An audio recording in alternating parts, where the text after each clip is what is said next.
건설 산업부터 적정 임금제 도입, 건설 기능이 등급제 활용 방안 마련을 위해서 저희 민주당에서 열심히 과제를 추진하고 있습니다. 제가 건설산업기본법, 우은식 의원님께서 건설근로자법, 박주민 의원께서 국가계약법 그리고 지방계약법을 개정 발의를 하셨습니다. 취업자 수가 무려 210만 명입니다.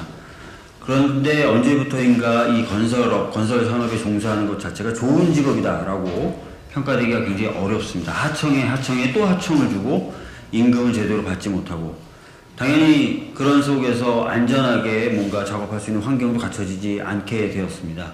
이런 것들을 근본적으로 개혁을 해서 정말 좋은 일자리로 만들고 안전한 일자리로 만들고, 또 산업은 산업대로 경쟁력을 갖추게 큰 변화가 필요합니다.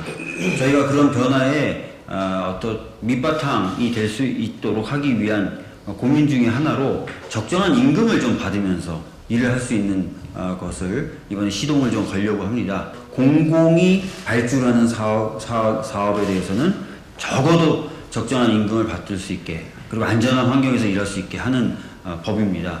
많은 관심 가져주셨으면 좋겠고요. 저희들이 이 법 통과를 시켜서 아까 말씀드렸던 대로 건설업은 좋은 일자리가 가득한 산업, 그리고 국가의 경쟁력을 발전시킬 수 있는 산업, 그리고 안전한 산업으로 자리매김되도록 하겠습니다. 윤석열 정권의 건폭몰이 1년이 지나갑니다. 만성적인 고용 불안에 임금 체불에 산업재해를 당하던 노동자들을 노동조합 활동이 부정당했던 1년이었습니다. 이에 항의하여 한 분의 노동자가 희생되기도 하였습니다. 지난 1년간 건설 현장은 30년 전으로 돌아갔습니다. 공공부문 최대 발주처인 LH가 발주한 아파트가 시공 과정에 무너졌고 철근이 누락된 것으로 드러났습니다. 현장의 노동자들은 최근 1년 들어 공사기간을 단축하기 위해 철근 결속을 제대로 하지 않는 속도련에 발생한 인재라고 증언하고 있습니다.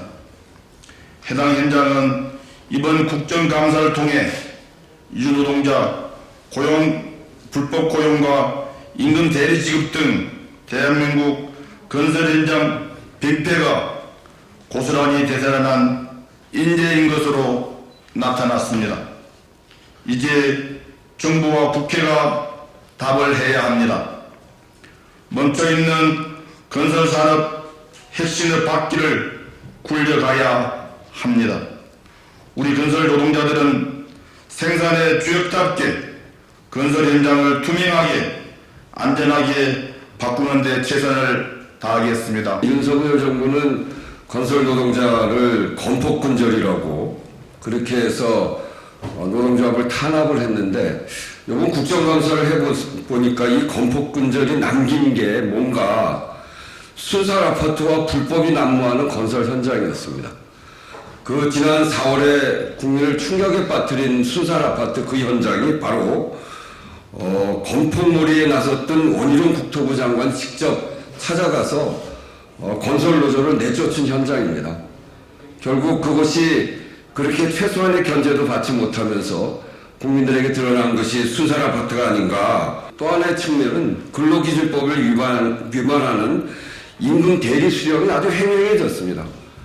이번 대선이 끝나자마자 그 전까지는 임금 대리 수령이 거의 없었는데 이 대선 끝나고 난 다음부터 그게 무슨 사인을 줬는지 임금 대리 수령이 대폭 늘었고, 건폭몰이하는 과정에 외국인 노동자의 취업이 대폭 늘었습니다. 결국 윤석열 정부가 내세운 불법 행위 무관용은 노조에게만 적용됐고, 건설회사와 LH 불법 시비에는 한없이 너그러운 불공정 그 자체였습니다. 윤석열 정부에게 강력하게 요청합니다. 건폭몰이 하면서 더 이상 애꿎은 현장 노동자 힘들게 하지 말고 LH 등 건설 산업의 불법부터 좀 제대로 적발하십시오. 저는 오래전부터 건설 노조와 함께 적정 임금제 도입을 위한 건설 현장 혁신을 주장해 왔습니다. 오늘 건설 산업개혁 입법도 건설 현장을 제대로 바꿔보자고 하는 건강하고 진지한 토론의 결과물입니다. 건설 산업에 만연한 불법 하루급, 임금체불, 고용불안, 안전사고 등의 현실이 바뀌지 않는 지금은 건설 산업 개혁을 위한 입법이 정말 절실히 필요할 때입니다.